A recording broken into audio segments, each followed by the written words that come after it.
Là, je m'appelle Lamine Demba, je suis guide, éco-guide. Hein. Ok. J'habite dans la région de Fatick, département de Foundiougne, commune de Toubacouta, et plus précisément dans le village de Dassilami Serer. Là, on est devant la plantation du bois villageois de Dassilami Serer, qu'on a initié en 2004 à l'aide de l'UCN. l'UCN, c'est Union mondiale pour la conservation de la nature. Hein. Et on a beaucoup d'espèces qui y trouvent, et même des espèces étrangères comme le teck, le mélina, acacia féale, il y en a aussi. Hein. Il y a le cassia mellifera. Mhm. Il y a aussi, on est en train de conserver les cailles cédra, c'est les plus grands arbres qu'on voit ici. Hein. Le Et, caïcédra. cailles cédra, ouais. Mhm. Et quand même, on est devant un champ de 2 hectares. Hein. Vraiment, Mhm. c'est très loin derrière. Mhm. Mais on a presque le visionnaire. Seulement, on est au rebord. Mais on va voir tantôt aussi les tecs et les mélinas. Parce qu'en plantant, on avait fait presque des lignes pour les mélinas, des lignes pour le tech, des lignes pour l'eucalyptus, on a planté dedans.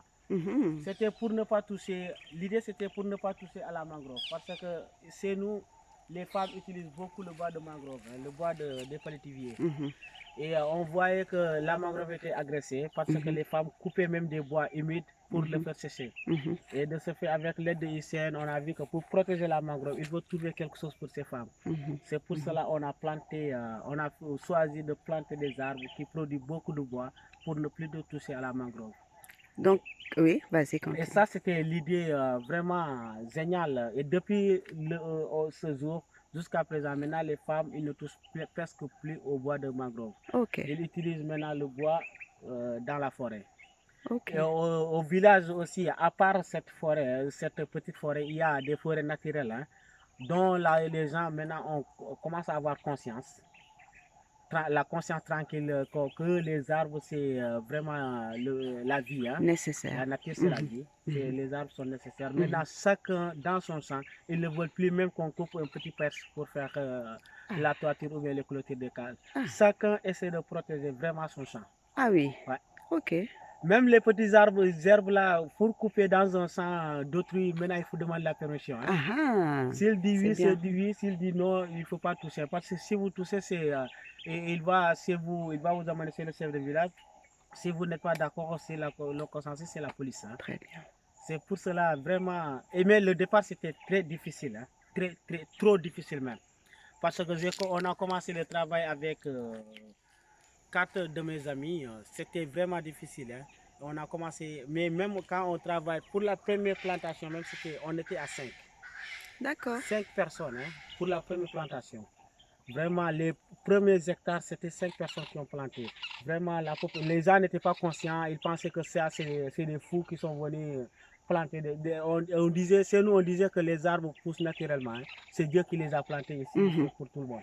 Mais maintenant, chacun a la conscience que ces arbres, vraiment, si on ne protège pas, ou bien si on ne veut pas les planter, Ça va ça finir. va finir. Mhm. Et Dieu ne va pas venir Ah, directement du voilà. ciel ou bien de la terre pour faire planter les arbres. Mhm. C'est à nous Mhm. de planter ou de protéger. Mhm. Mhm. Et Mhm. de ce fait aussi, j'ai travaillé avec un ONG Océanium, hein, Océanium qui Avec m'a Ali formé, Haïdar. Ali Haïdar, ouais, Mhm. qui m'a formé pour l'enseignement environnemental. Ok. De ce fait, il y a aussi un campement écologique qui est à presque 1 kilomètre d'ici. C'est après Sipo, hein, dans l'île de Sipo. Mhm. Et ils ont construit un centre d'enseignement éducationnel. Parfois, il y a des touristes qui viennent de la Belgique, de la France, des élèves hein, qui viennent là-bas pour 15 jours et après ils font l'éducation à l'environnement.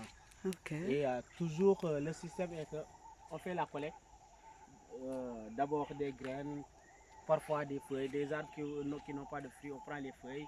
Après, arrivé au centre, on essaie d'identifier d'abord l'arbre.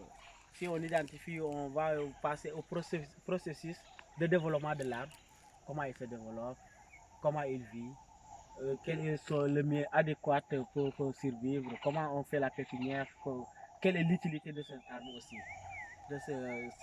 En grosso modo, c'était ça quoi, l'idée de Ali Haïdar. Mhm. Mais ça marche. Mais malheureusement, le centre est en faillite. Quel centre? Le centre de Ali Haïdar hein, qu'il a fait. L'Océanium. Non, non, non, non. Ah, Il avait construit un centre d'enseignement ah, éducationnel. ok, ok. Mais comme il a été géré par la communauté locale, Ah, les cases sont détériorées, les gens ne pouvaient plus réparer. Et Océanium aussi avait tiré sa main parce qu'il avait d'autres projets à côté, ouais. à Casamance. Uh-huh. Avec Océanium aussi, on a fait même des plantes de reboisement de mangrove. Tous les reboisements que vous entendez de Ali Oui, Haïdar, oui. presque un tiers ou bien un quart sont plantés dans le delta du Salon. Mhm. Et nous, on avait planté l'Avicennia africana avec lui. C'est un arbre, une plante très rare. Hein? C'est le polytivier blanc. On a fait aussi des plantations de rhizophora. Parce que dans cette mangrove, on a 6 espèces de polytivier.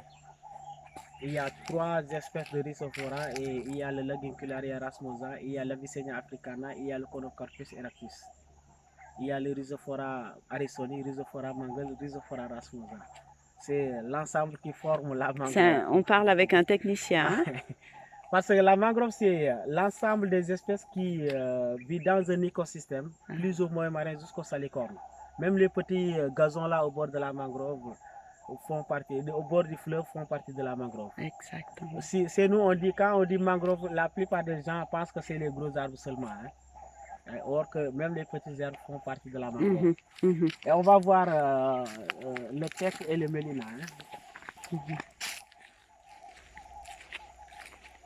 Là, vous voyez, c'est la nature calme et paisible. Voilà. Presque pas de pollution. Hein? Pas de pollution. Ouh. Et ça sent bon. Ah, ça c'est bien. Vraiment, vous voyez, tous ces arbres procurent beaucoup de bois mort. Hein? Et toujours, on n'a pas le droit de venir, sauf les eucalyptus, hein? Oui. On n'a pas le droit de venir couper sur le tronc direct. Si on coupe, on prend tout, on ramasse du bois mort. Quand on veut des perces pour la construction des maisons, on ramasse que ce qui est tombé ou ce qui est mort. Ce qui est tombé ou ce qui est mort. Ok. Et quand on veut faire la toiture de nos cases, maintenant, on utilise les eucalyptus. Parce que les eucalyptus ont des perces droits pour faire la toiture, la toiture de nos cases. Et là, vous voyez, ça c'est des mélina. Hein? Mélina arbora, c'est devant. Ça c'est le mélina là-bas devant. Et dedans, il y a aussi les tecs. Les tecs sont agrandis. Au départ, on avait des passages, il y avait des lignes, mais maintenant, vous voyez, avec le reboisement naturel, on voit presque plus de lignes. C'est une petite forêt. Même pour entrer, maintenant, il y a problème. Hein? Il y a presque plus de passages. C'est bien. Et vraiment, on est heureux de ça. Si tous les villages faisaient pareil. Ouais. Et c'est bien protégé parce que maintenant, c'est saison sèche. Il y a parfois des feux de brousse. Vraiment des feux de brousse qui se déclarent à n'importe quelle heure et à n'importe quel moment. Et bientôt, on a programmé, c'était, je pense, le 15, comme le président a dit. Hein, le 15 mars, on doit faire le pare-feu. Le pare-feu. Le pare-feu, c'est vraiment faire la limite de 10 mètres. Hein, un pare-feu de 10 mètres à l'alentour du champ. Parce que ce qui l'a retardé un peu, dès sa 5e année, hein, il y avait un feu qui a été déclaré presque vers des coups de 22 heures comme ça. Et malheureusement, avant que la population arrive, le feu avait brûlé presque tout. Ah. Mais heureusement, c'était au train de la saison des pluies. C'était presque à 15 jours comme ça de la pluie. Hein. Ça va? Ah, c'était presque à 15 jours de la pluie parce qu'il a brûlé même pas 15 jours, il y a la pluie. Heureusement pour nous. Hein. Parce que si c'était en pleine saison comme ça c'est foutu. Il y aura beaucoup d'espèces qui seront mortes. Et Dieu merci. Hein. Et ça, c'est la plante. Ça, ce sont les chasseurs. Voilà, ça, c'est les chasseurs. Voilà, les chasseurs sont là. Il y a des... à chaque jour, je discute avec eux. Hein. Parce qu'ils font la chasse au bord de la rivière là-bas. Même avant-hier là, le soir là, vers les coups de 6 heures comme ça, hein, je suis allé leur expliquer.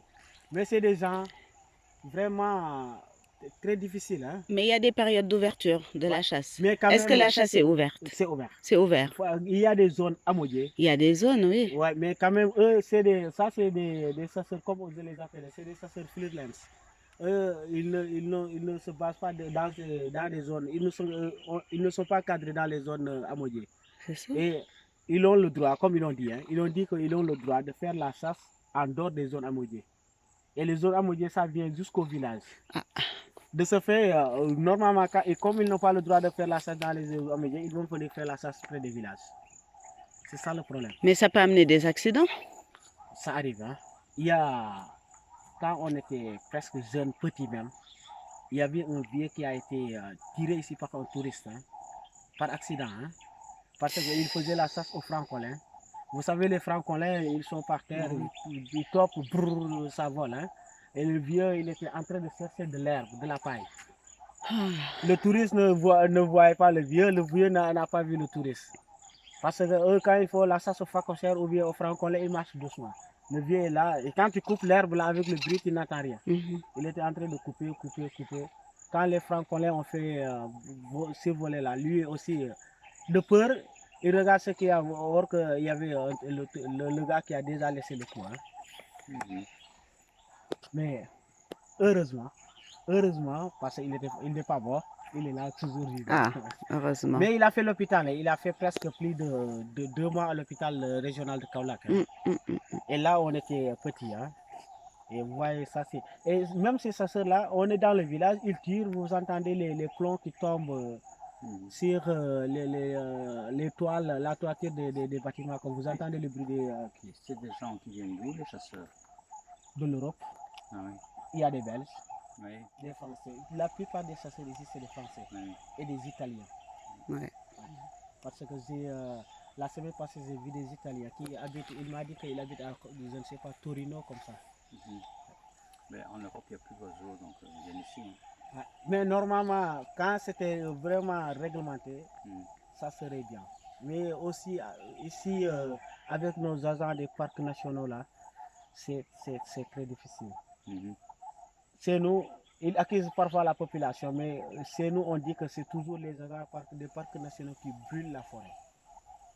Parce que normalement, on doit, pour faire la chasse, il faut vraiment nettoyer la zone. Parce que le touriste, il doit voir vraiment le gibier. Hein. Et normalement, ce qui est de droit, c'est qu'on doit faire du feu, des parfumés très tôt après la fin de la saison de pluie. Après la saison de la pluie, au mois de septembre, déjà il y a des herbes déjà mortes qui sont secs, mais il y a toujours des herbes humides. Quand on brûle la forêt, il y a les herbes mortes là en bas qui vont brûler. Ils vont un peu blesser les herbes humides qui vont tomber au fil du temps. Mais quand on attend que ça sec comme ça, on met du feu, pof, et voilà. C'est parti. Hein. Ouais. Et parfois, il y a des villages même qui sont pris par le feu. Hein. Sur la route de Zubisira, je vais vous montrer un village qui a été une fois pris par le feu. En pleine nuit, parce que dans ces petits villages, ils habitent presque dans la forêt. Comme ils n'ont pas fait de pare-feu, il y a la feu qui s'est déclaré la nuit, il a brûlé tout le village au passage. Et ça, c'est des choses qui sont extrêmement graves. Ouais. Est-ce qu'à chaque fois, il dit que c'est les filles mortes, mais non. Là, la plupart des feux de brousse qui se déclarent ici, c'est les agents des parcs nationaux. Parce qu'ils brûlent ça pour les chasseurs. C'est les amis des chasseurs. Ouais. Et tous les réunions, à chaque fois quand il y a réunion administrative, la population, les chefs de village essaient de déclarer ça, de dire que ça c'est les agents qui brûlent, mais ce n'est pas la population locale. Parce que pour la population locale, on va réutiliser cette herbe. On va faire du foin pour les animaux, on ne va pas brûler. Hein. Et on a des animaux aussi qu'on libère très tôt le matin qui vont aller à la recherche de la nourriture. Quand on brûle cette forêt, ils n'ont rien manger. C'est pour cela que la population n'a pas vraiment envie de brûler cette forêt. Hein. Et aussi, il y a beaucoup de champs tout ça, c'est des plantations de cachou. Hein. Tout ça vert, tout vert derrière là, c'est des plantations de cachou. Et ici, c'est d'acajou, oui, des anacardiers. Au fond là-bas. Ça c'est naturel maintenant. C'était des champs de culture qui ont été abandonnés. Ça devient Et naturel. vous voyez, ça repousse. Il y a des arbustes qui repoussent encore. C'était planté ou Ah non, non, ça c'est naturel. Ça c'est la régénération, On voit la régénération différence naturelle. entre la naturelle et... Et pour Oui, la oui, plantation, oui. la plantation. C'est magnifique, magnifique. Là, c'est naturel et là, c'est planté. En tout cas, merci beaucoup, Lamine, pour Allez, pas de quoi. tout ce que vous faites. Allez, merci. À vous de même. Toi et tout votre groupe, Ali Haïdar, Ali Haïdar. toutes ces initiatives-là, vraiment, c'est, comme on dit, Amono Senfei. Ah, ok, merci. Hmm? Oui, c'est ça, merci. Vraiment, vraiment. Un grand merci et beaucoup nos encouragements. Et puis que chacun y mette, chacun fasse son travail, quoi. Ah, ouais, ouais. Hein? Chacun de son côté. Voilà, merci. C'est la fin de cette vidéo. À bientôt.